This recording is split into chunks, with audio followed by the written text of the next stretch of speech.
Hey y'all, welcome back to Dishing It with D. I thought I'd do something a little bit different with this video and basically talk about a bunch of hot topics instead of one thing. There's been so much going on in the past few days that I just want to couple them all together into one big hot topic video. So as you saw in the thumbnail, we've got several things that we want to talk about that has kind of set the internet ablaze. Number one, Keke, her baby daddy, Darius, and Usher, and all the fool-la-la with that. Kim Zolciak and Kroy Biermann are back together again. Divorce canceled. Love and Marriage Huntsville stars Kimmi and Maurice Scott, and all the foolishness that he was talking when he went on the Carlos King podcast about how he needed sex while she was fighting for her life, basically, with breast cancer.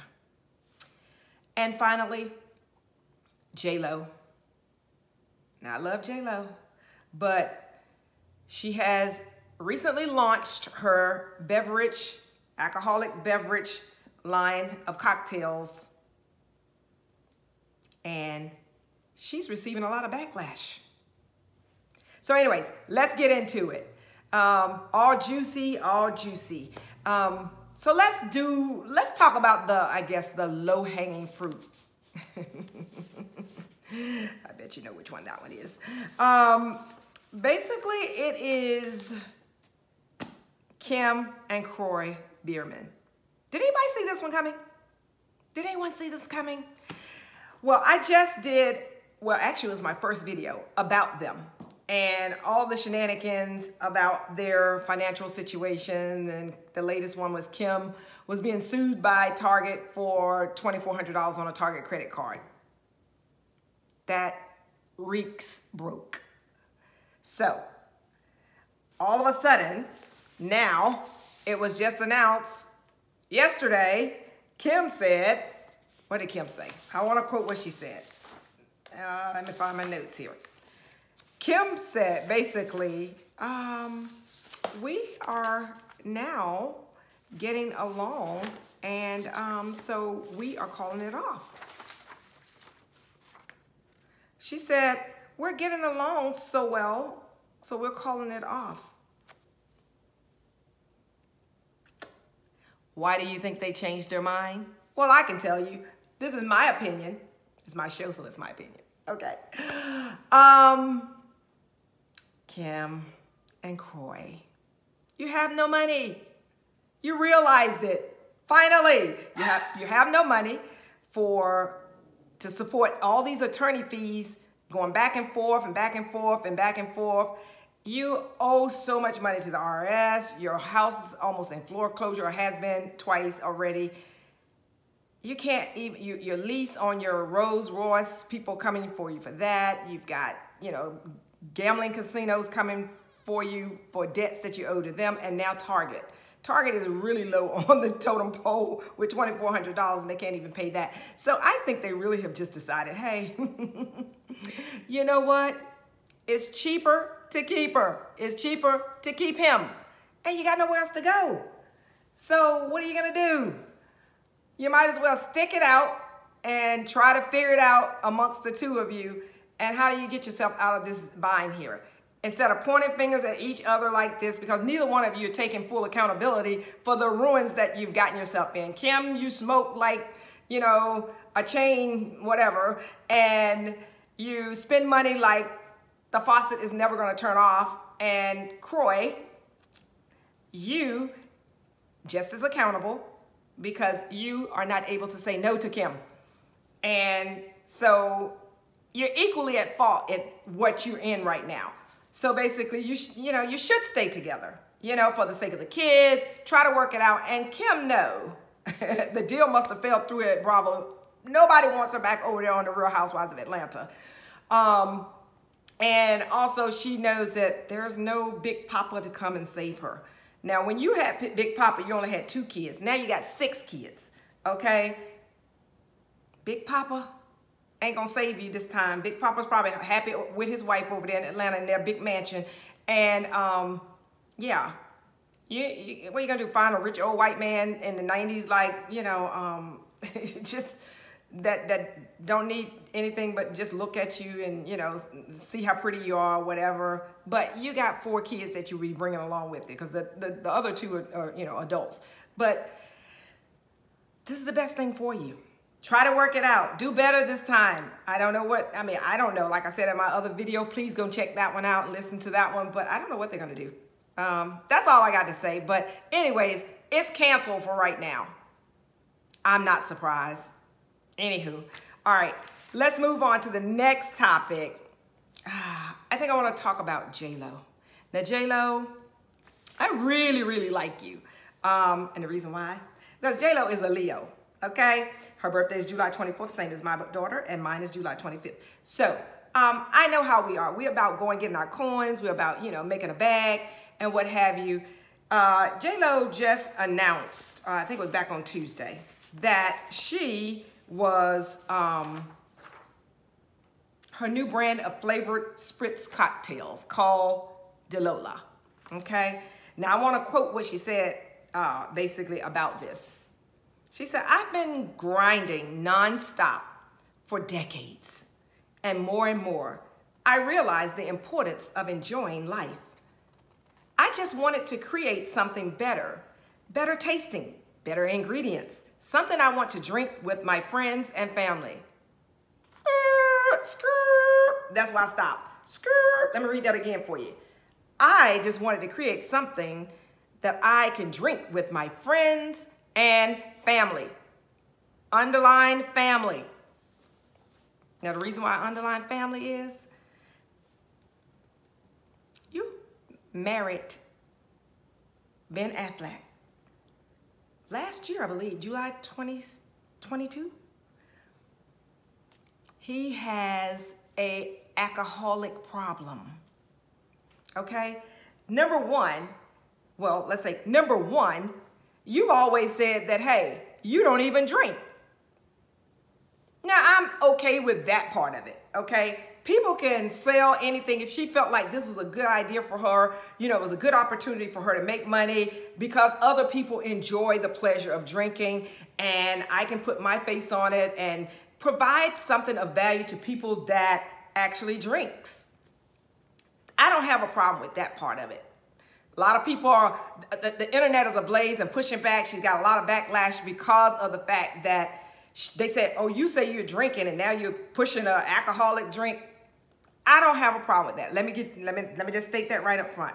That I do not have, you know. But what I do have, number 2, is that you have a husband that has an alcoholic problem. I believe he did an interview, if I'm not mistaken, let me look at my notes here. But he did an interview, yeah, back with Barbara Walters in 2012, that he stated that, you know, his father drank a lot. He said he, you know, drank all day, every day. And to his credit, he finally got sober. So this is hereditary. His father was an alcoholic. And now he's an alcoholic. He basically admits to having been rehabbed several times. Back in 2017, 2018, his ex-wife, Jennifer Garner, and his 2 daughters had to actually do a sobriety intervention with a sober coach. That was in 2018, August. I think he and J-Lo got together in what, 2021? Then they wedded in 2022, July. Come on, J-Lo. You know, I'm all about getting a bag, legally. Any kind of bag you can get legally, I'm down for it. But come on, you know, this was a bag opportunity for you. But was it a bad opportunity for you? You have a husband that has an alcoholic problem. And now you're going to endorse alcohol? You can't even bring that stuff in the house. When you with someone that is an alcoholic, you can't even have alcohol in your home, okay? Drugs or anything like that. You can't even, you're not even supposed to be in bars and stuff. That could trigger the people, you know? And he hasn't been sober long enough. You know, he hadn't been sober, you can say, oh, 10, 20 years or something like that. He just had an intervention with his ex-wife in 2018. Now, I don't know from 2018 until 2023, you know, if he had some relapse or what have you, but that's pretty recent. And also, J-Lo, just like we know, we Google, you know what I'm saying? We read the blogs, and we know the man has had problems with alcohol.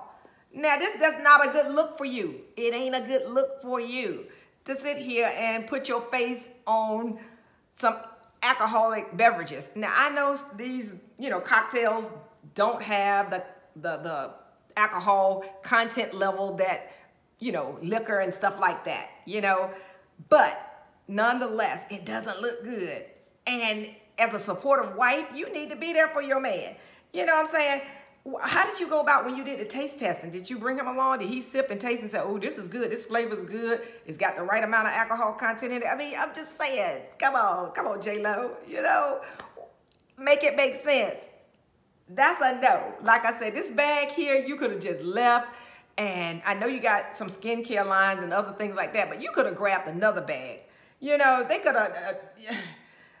Your people could have came to you with a different opportunity, because like I say, when I say every bag opportunity is not a good opportunity. So this one might have been a bad opportunity for you, because now you feeling it, because we talking about it. Everybody's talking about it. And yeah, do better, J-Lo. I like you though. But like, yeah, do better. Okay, all right. What's next on the list? Okay, we've talked about Kim Zolciak. We talked about J-Lo. Let's go to, let's talk about Love and Marriage Huntsville stars Kimmi and Maurice Scott. Now, I gotta admit, you know, I did a video on, talking about just Love and Marriage Huntsville, and Melody Holt and Martell Holt, and, you know, all their shenanigans and what have you. So go check out that video as well. So you know I love this show. And, but you know, Maurice and Kimmi was kind of like the stable couple on the show that everybody loved. You know what I'm saying? Maurice really didn't cause a lot of drama. He was really there. You know, you could really watch the show and didn't even notice that he was in the room. You know, he really didn't add anything to the show, but you know, he didn't take away anything from the show either. Kimmi was really the one that, you know, everybody kind of grew to love, because Kimmi is very, very vocal, and she's very grounded and has a sense of maturity that that the others don't seem to have, you know, and she's kind of the peacemaker between the three couples and what have you. And it was so sad when this season, Kimmi, you know, really came out and shared with us her experience when she, you know, was diagnosed with breast cancer. She is a nurse. She worked through COVID and all that. She talked about that on the season as well. But, you know, Kimmi is a go-getter, fighter and everything. And her journey with breast cancer, and hopefully that was gonna, you know, make it easier for others to open up and share about their experience as well. So she was hoping by sharing this on the show that she would be a light to some. But what has happened is her husband, which now before she even was diagnosed with breast cancer, their biggest storyline that they had as a couple together was Maurice saying that, you know, basically, in my opinion, he's almost like a sex addict, because he always said he had to have sex all the time, 7 days a week. And Kimmi was like, look, I don't feel like having sex, you know, that much. And he just wants sex all the time. So that was their storyline, so to speak, up until she got, you know, breast cancer. And, but anyway, so she has been chronicling her journey on the show, you know, her going through, you know, chemo and now radiation and all this stuff. And she, recently shared on the show that with her husband, that she felt like, sometimes, during the course of this journey, her having breast cancer and going through chemo, she still had sex with her husband because she knew that he desired sex a lot. So she wanted to be the wife, that she felt like she should be. And she said she just didn't have those sexual arousing things. She didn't know if it came from the chemo or whatever it was, but she basically didn't have the feeling and the desire to have it, but she did so because of her husband. And she said she faked it a lot of times. She just faked the orgasms and what have you so that he would think that, life was as it used to be or whatever. But then he did a video with Carlos King, the producer of the show, and he went up there and he was talking, just nonsense.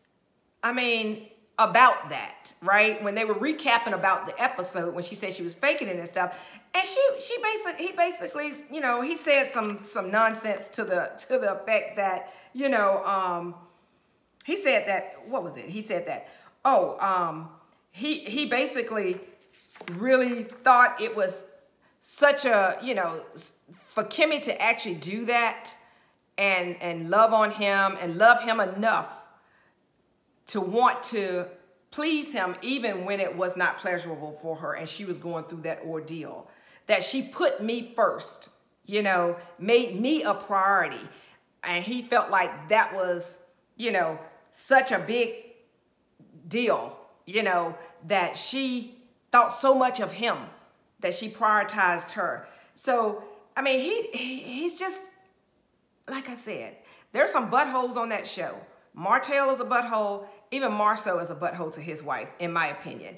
But Maurice was the grounded one. Now, Maurice, you're coming off as this kind of narcissistic, the internet is just slamming you now because they're saying that you were very non-supportive. First of all, if your wife is going through chemo, your body is going to be different. I mean, just going through something, you don't even know whether or not you're going to make it through this process. The last thing I'll be worried about is having sex with my wife. I'll be there supporting, rubbing her back, making sure that she's comfortable, that she has everything that she needs because this is a journey. This is something we've never gone through, we've never experienced. And you're here talking about having sex. I wouldn't have even asked my wife for sex. I wouldn't have even thought that he would, even if Kimmi suggested it, trying to make sure that he was taken care of, I'd be like, I'm good, baby. I'm all here for you. I'm all about you. That's all I need to know, that you are okay. You know what I'm saying? It's all about you now. So anyways, people are coming for him.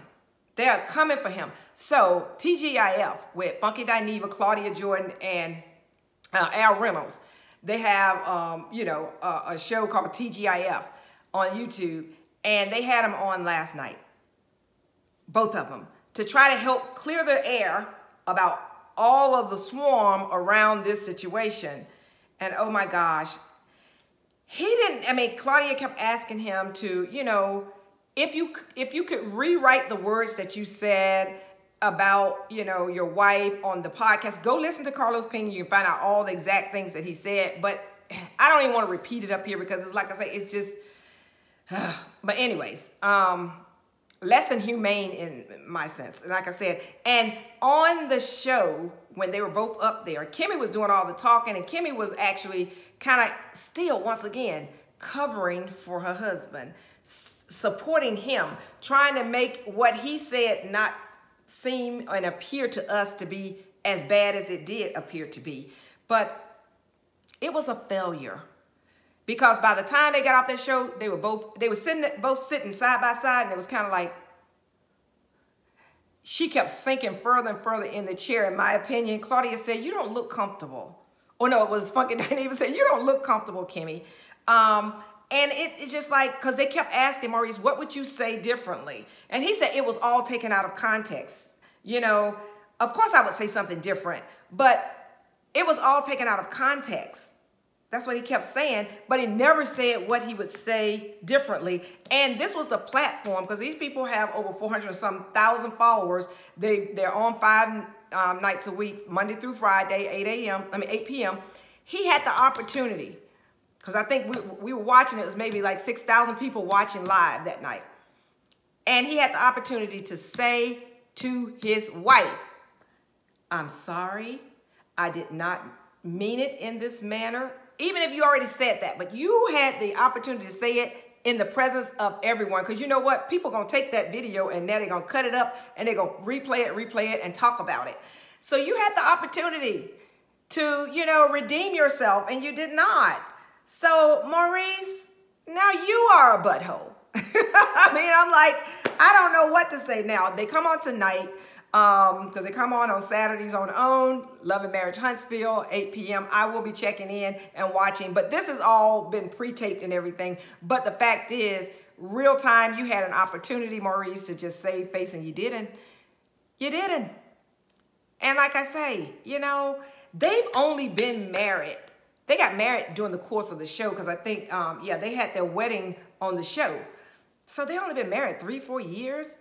And I mean, now I'm seeing why your first wife divorced you, or I mean, it's like, I don't get it. I don't get it. Like I say, I understand people have needs, but you have to set those needs aside when you know that there's a bigger thing at play here, and that was her health.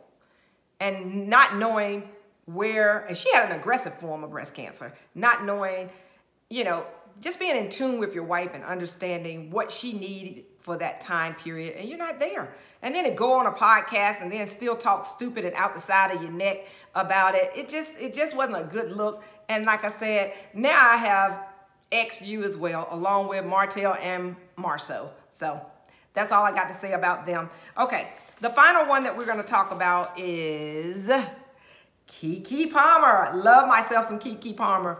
And all the foo-la-la that has transpired around her going to the Usher concert. Now, I don't know what Usher does to these women when they go to his concert in Vegas. My daughter and her friends went this year, and she said it was a phenomenal show. But I don't know what it is when Usher gets up there and start, you know, because, you know, he has something about him with his music and the sexual appetite and everything, get the women to just kind of feeling like, whoa, whoa, whoa, whoa. I think Taraji P. Henson went up there too. And it's like, these women like, hey, I'm getting my groove back or whatever. But he has an impact on women. He calls them up on the stage and get them to perform and help, you know, with, you know, and it just also gives it more excitement for the audience and what have you.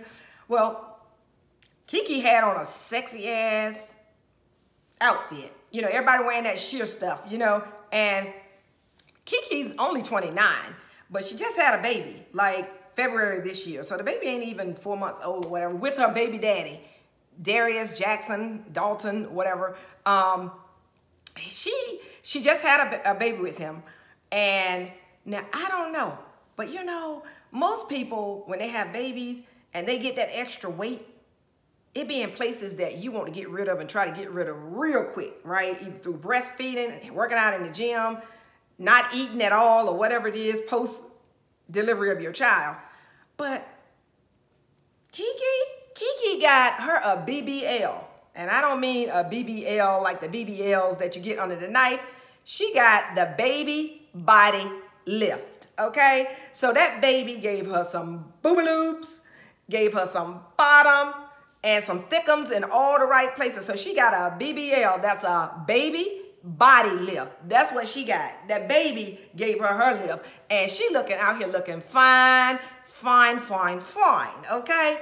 And I don't know, baby daddy, he ain't having it. So what happened was, you know, Usher pulled her up on the stage, or called up on the stage, you know, and she had on that see-through outfit, and I think she had a thong on, because you can see a little strip in the back, you know, and he started singing that song, "There Goes My Baby," and whining, and they were like, and guess what? Baby daddy did not like it. He posted on his Instagram, honey. He posted, and here's where all the shenanigans came up. He posted, "We live in a generation where a man of the family doesn't want the wife and mother to his kids to showcase booty cheeks to please others, and he gets told how much of a hater he is. This is my family and my representation. I have standards and morals to what I believe. I rest my case." I guess you did rest your case, but when you did that, right, you went there and you had to say, you said something on the internet, tweeting about how you didn't feel about your baby mama up there showing her body because she's now a mother, right? And you can't come for Keke like that. You can't come for Keke like that. Now the war at work, there was so much backlash. Now everybody, is coming for him like the Beehives does for Beyonce. Keke is beloved. Keke is beloved. She's been on our screens in front of us since she was 3 or 4. You can't come for Keke like that, right? And now they've unfollowed each other on on Instagram. The word on the street allegedly they have split. She done kicked them out. It's just a mess behind all this. When you could have, Darius, baby daddy, you could have just kindly talked to Keke out of the public eye at home where you should and say, I didn't like that.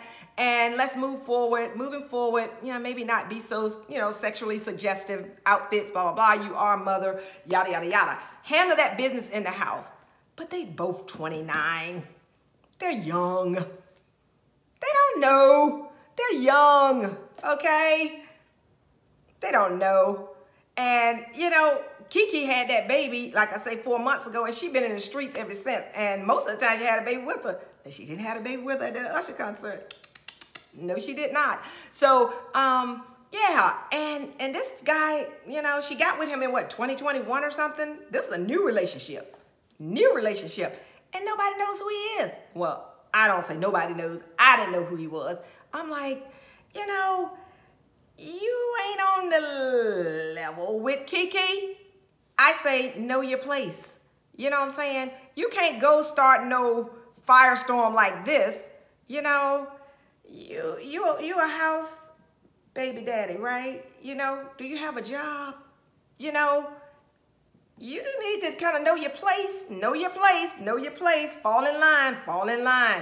And I understand if he really had a problem with it, just like I said, address it at home, not on the internet, okay? And, this was just a feel-good moment for Keke and Usher, both of them respecting each other. There was no threat, in my opinion, of Usher coming for Keke, Keke coming for Usher. If you feeling that insecure in your relationship, you need to work on that, buddy, okay? There was never, ever any, I don't think, because Usher's doing that with a lot of people for his show, okay? So, grow up, son. You need to grow up quick if you want to stay with the caliber of a woman like Keke, because we don't even know who you are. We don't even know if you have a job or anything. So, you've leveled up. She brought you up. So know your place. Know that you're going to have to deal with stuff. Be kind of like, Oprah and Stedman. You ain't never heard nothing about Stedman. Stedman had a job and everything, but, he wasn't up at the level with Oprah, but he riding the wave. Now, you play your cards right, you will be a Stedman. Oprah never married him, but he had been riding along with her forever. They didn't have no kids, but he's been riding along with her forever. Her steady boo. And if you want to do that, that's what you got to do. You got to know to be quiet, be in the background, know your place. Because, don't come for Keke, because we love Keke, okay? And yeah, that's the best thing for you. And like I say, in my opinion, like I say, when you with somebody, you know, that is not on the same level as you are, you're gonna have those kind of those kind of conflicts if you don't have good conversation around it. You knew that Keke was a star. Everybody loves her. And now what Keke done, what she done is, hey, she took this and said, I'm gonna spin it in a different way. She done created a t-shirt that says, I'm a mother though. And then also, what was the other one she said?